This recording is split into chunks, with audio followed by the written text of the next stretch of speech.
Let's get started with our first news. Usman believes Khamzat may be struggling to make weight at middleweight, and that could be the real reason he's eyeing a move up to light heavyweight to chase Alex Pereira. According to Usman, this isn't about hype or shortcuts. It's about a fighter who may have simply outgrown the division. Usman explained that Khamzat has always been a big guy. The fact that he ever made 170 was already extreme. He compared it to Anthony Johnson, who once cut to 170 before moving up, missing at 185 and eventually settling at 205. That path, Usman says, might be exactly where Khamzat is headed now. There are rumors floating around that Khamzat walks around at 225 or even 230 pounds. If that's true, the cut to 185 becomes brutal. Usman's point is simple. Why destroy your body trying to make a number you no longer fit into? If you can move up, feel strong, feel healthy, and still compete for a title, then that's just smart business. From Usman's perspective, chasing gold at light heavyweight could open up multiple doors. If Khamzat goes up and succeeds, it reshapes the entire landscape. It creates opportunities behind him and shifts the chessboard in several divisions at once. Usman made it clear this might not be random at all. It could be a strategic move, not desperation, not fear, just evolution. Fighters grow. Bodies change. And when the weight cut becomes the hardest opponent you face, it might be time to stop fighting the scale and start fighting the right men. So if Khamzat really has outgrown middleweight, then this shift makes total sense. It's not about running from challenges. It's about positioning yourself where you can perform at your absolute best and still hunt for history. Move on to another news. During a live stream with Nina Drama last night, Dana White absolutely went off on Oscar de la Hoya. It wasn't subtle. It wasn't calm. It was raw, emotional, and full of frustration. Dana made it clear he's had enough, and he didn't hold back for even a second. He started by grouping Oscar in with other promoters he clearly has no respect for anymore. He said guys like Eddie and Oscar are on a sinking ship and still won't shut up. According to Dana, it's almost fascinating to watch someone talk non-stop while everything around them is falling apart. In his words, the ship is going down fast, and Oscar is still yelling from the deck like nothing is wrong. Dana then went for the jugular. He joked that Oscar is going to have to throw the panties and stockings back on and get on OnlyFans just to start paying his rent. He said his boy is running out of money, and the situation is getting desperate. The way Dana framed it, Oscar isn't just struggling, he's spiraling. He kept going, saying the ship is sinking very fast and Oscar is talking all the way down. Dana mocked the idea that this chaos is what people wanted to see.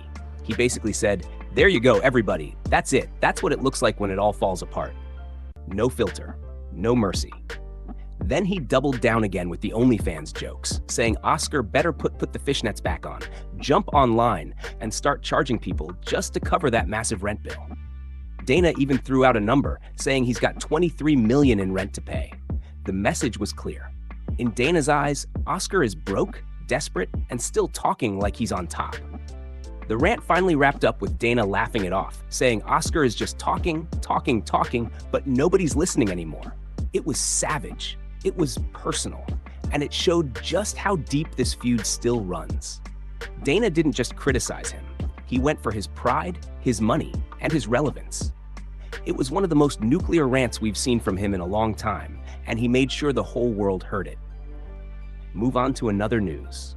Today, we're talking about Paddy Pimblett and the damage he showed just 1 week after UFC 324. Following the event, photos of Paddy's face went viral, and they told a rough story. He absorbed nearly 200 strikes in his decision loss to Justin Gaethje, and the toll was written all over him. Swelling, bruising, and cuts made it clear this was a war. Before we go any further, make sure to leave a like on the video to help support the channel.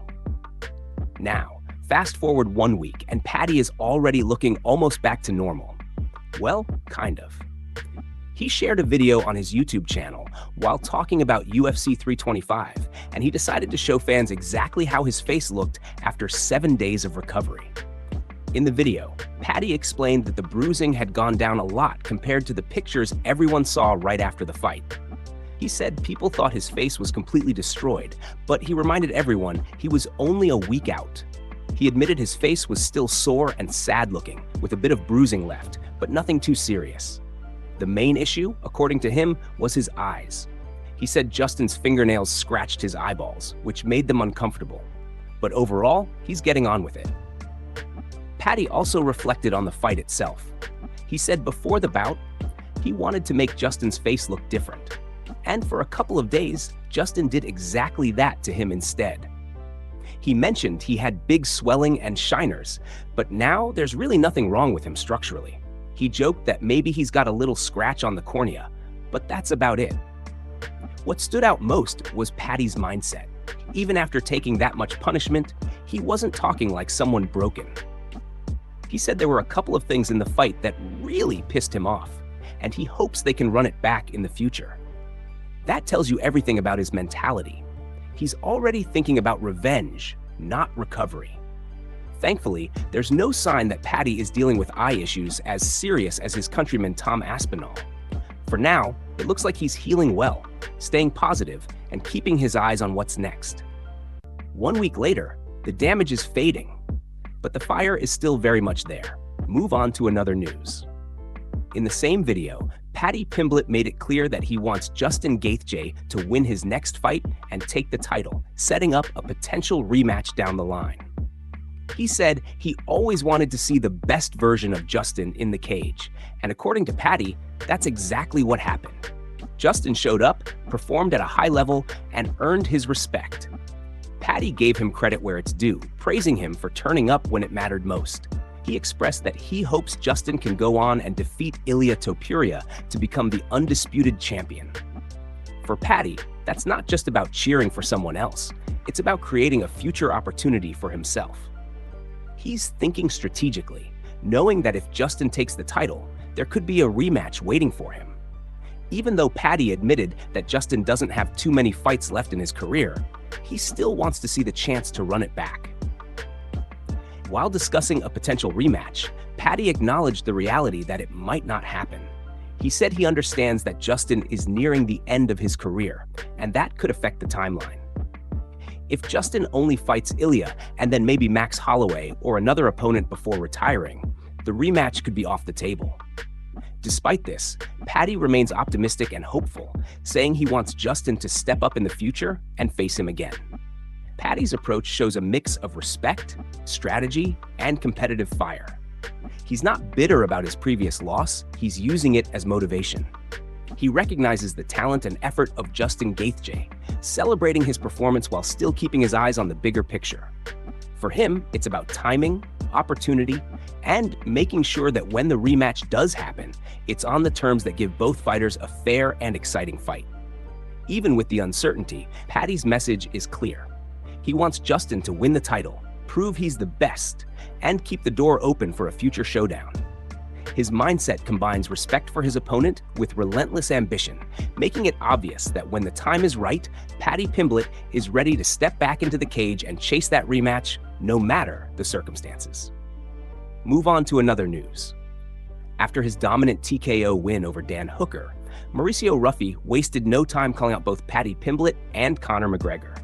In a recent interview, Ruffy revealed some intriguing details about his potential matchup with Conor, and it turns out the idea might actually be mutual. According to Ruffy, Conor himself mentioned the possibility of facing him in the octagon, which immediately caught Ruffy's attention. Ruffy explained that Conor's reasoning made perfect sense. He said that Conor talked about the two of them, both strikers of an incredibly high level, facing off. It wouldn't just be another fight. It would be a fight that could sell big, capturing the excitement of fans worldwide. Conor isn't looking to fight someone coming off several losses or someone who isn't a major draw. He wants a matchup that will drive the audience crazy and deliver the kind of performance fans expect from a comeback of that magnitude.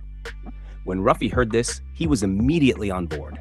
He said, "Wow, I agreed right away. 100%. Count me in. Let's go." The enthusiasm in his voice made it clear that he isn't just open to the fight. He's excited about the challenge and the spectacle it could create. For Ruffy, this is more than a fight. It's an opportunity to prove himself against one of the biggest names in MMA while putting on a show that fans will never forget. The interviewer then pressed for specifics, asking Ruffy if Conor actually mentioned him by name. Ruffy confirmed that the answer was yes, and he seemed genuinely energized by the prospect. He didn't hesitate to affirm that this is the kind of fight he wants, the kind of fight that elevates both fighters and delivers maximum entertainment. For Mauricio Ruffy, the possibility of facing Conor McGregor represents more than just another bout. It's a chance to test himself against a legendary striker, to capture the imagination of MMA fans worldwide, and to make a statement in his career. With both fighters clearly intrigued, the buzz around this potential matchup is only going to grow. And if it happens, it promises to be one of the most explosive fights in recent memory. The excitement is real, the stakes are high, and Ruffy is ready to answer the call without hesitation.